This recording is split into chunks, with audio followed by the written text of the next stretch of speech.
आज कम्पनीको पार्टीमा गएको यस्तो होला भन्ने सोचेको पनि थिएन। Hello guys, good morning. के छ गाइज? आई होप सबैजना सन्चै हुनुहुन्छ होला। कार्यव्यस्तताका कारणले धेरै पछि भ्लग बनाउँदैछु। आज स्याटरडे भए पनि काममा जानुपर्ने हुन्छ।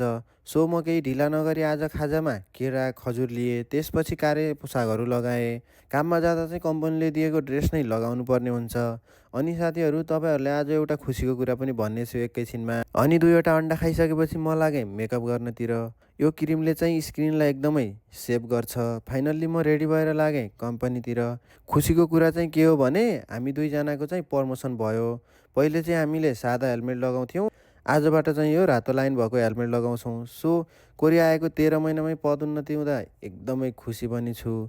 2 घन्टा काम गरिसकेपछि 10 मिनट ब्रेक टाइम भयो। त्यसपछि कफी खाँदै आराम गऱ्यौँ। अनि साथीहरू, अबदेखि मैले यो फेसबुक पेजमा कन्टिन्यू गर्नेछु। सबैजना जोडिनु होला।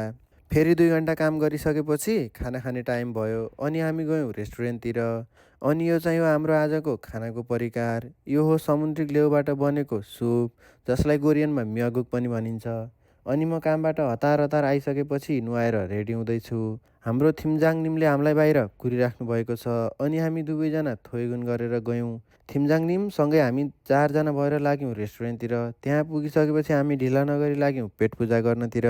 यहाँ चाहिँ सबै कुरा सेल्फ हो। आफूलाई मन लागेको कुरा लगेर खान मिल्छ। त्यसपछि मैले छिटो छिटो सामकेप्साल काटेर तयार पारेँ। मलाई कोरियाको सबैभन्दा मनपर्ने खानेकुरा चाहिँ सामकेप्साल र हेजाङ्गुक हो। त्यसपछि मैले हाम्रो दुईजना थिम्जाङ निम र सोजाङ निमलाई सुल गिलासमा राखिदिएँ। यसले चाहिँ कोरियामा सम्मान र आत्मीयता भएको भन्ने कुरा बुझिन्छ। म चाहिँ स्प्राइट लभर भए पनि उल्कै रमाइलो भयो आज।